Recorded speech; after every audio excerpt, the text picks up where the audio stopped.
વિગતવાર સમાચાર પર નજર કરીએ અને વાત કરીએ અમદાવાદની, જ્યાં ગુજરાત હાઈકોર્ટે રાજ્ય સરકારની ઝાટકણી કાઢી છે અને ગેરકાયદે દબાણ અને ટ્રાફિક મામલે ગુજરાત હાઈકોર્ટે ઉધડો લીધો હતો, જ્યાં દબાણ અને ટ્રાફિક મુદ્દે કડક કાર્યવાહી કરવાના આદેશ આપ્યા છે। અમે કોઈ મોનિટરિંગ એજન્સી નથી તેવું હાઈકોર્ટે જણાવ્યું છે અને કહ્યું છેલ્લા 7 વર્ષથી માત્ર ચર્ચાઓ અને ફ્રેમવર્ક જ ચાલે છે।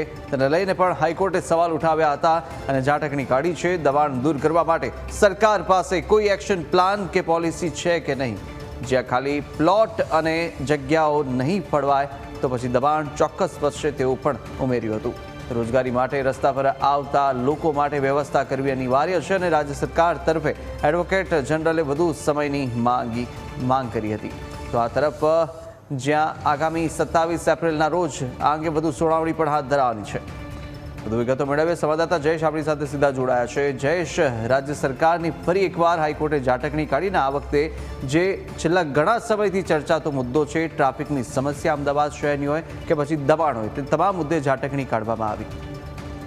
કુશાગ્ર, જે પ્રકારે અમદાવાદ શહેરની વાત કરવામાં આવે તો જે પ્રકારે રોડ પરના દબાણો હોય કે પછી જે ટ્રાફિકની સમસ્યા છે તેને લઈને વર્ષોથી ગુજરાત હાઈકોર્ટમાં આ મામલે સુનાવણી છે તે ચાલતી રહી છે ને તે પ્રકારે નિર્દેશો છે તે પણ આપવામાં આવે છે, પરંતુ એ નિર્દેશોનું પાલન ન કરવા બદલ એક કન્ટેમ્પ્ટ પિટિશન છે તે અલગથી ચાલી રહી છે। ત્યારે આજે જસ્ટિસ ભાર્ગવ કારિયાની બેન્ચ સમક્ષ છે તે આ મામલે સુનાવણી થઈ હતી ને એ દરમિયાન સરકાર તરફથી એડવોકેટ જનરલ દ્વારા એક એફિડેવિટ છે તે રજૂ કરવામાં આવ્યું અને સાથે જે પ્રકારે અગાઉ કામગીરી કરવામાં આવી છે તેને લઈ અને વિગતો છે તે રજૂ કરવામાં આવી। એ દરમિયાન ગુજરાત હાઈકોર્ટે એ ટિપ્પણી કરી હતી કે અમે કોઈ મોનિટરિંગ એજન્સી નથી કે જેથી કરીને તમે શું કામ ટ્રાફિક માટે કરો છો તેનું મોનિટરિંગ અમે કરીએ, એ પ્રકારની ટકોર તેમણે કરી હતી। સાથે જે પ્રકારે છેલ્લા 7 વર્ષથી અનેક નિર્દેશો આપવામાં આવે છે ત્યારબાદ દર વખતે એફિડેવિટ રજૂ કરવામાં આવે છે, પરંતુ ગુજરાત હાઈકોર્ટે એ વાત પણ માની છે કે અમે જ્યાં પણ જે પણ લોકેશનનું મેન્શનિંગ કરતા હોઈએ છીએ એ રસ્તા ઉપર જઈને જ કામગીરી કરવામાં આવે છે। અન્ય રસ્તાઓ ઉપર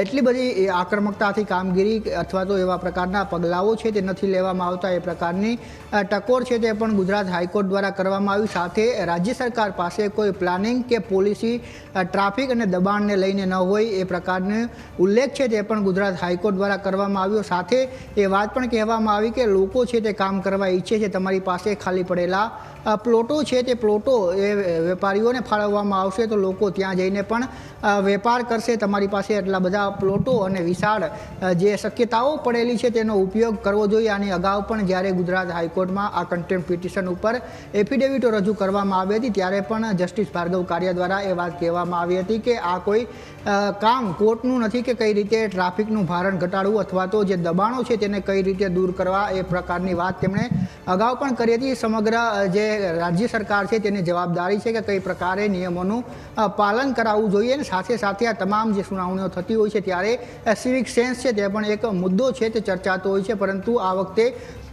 હાઈકોર્ટે છે ત્યાં સુધી કહેવું પડ્યું કે ઇનફ ઇઝ ઇનફ, એટલે કે હવે બહુ થયું એ પ્રકારની વાત પણ ગુજરાત હાઈકોર્ટ દ્વારા આજે કરવામાં આવી। સાથે રાજ્ય સરકારની જે પોલિસી છે તેને લઈને પણ ઉધડો છે તે લેવામાં આવ્યો હતો ને એડવોકેટ જનરલે વધુ સમયની માગણી કરતા 27 એપ્રિલના વધુ સુનાવણી છે તે હવે હાથ ધરાશે।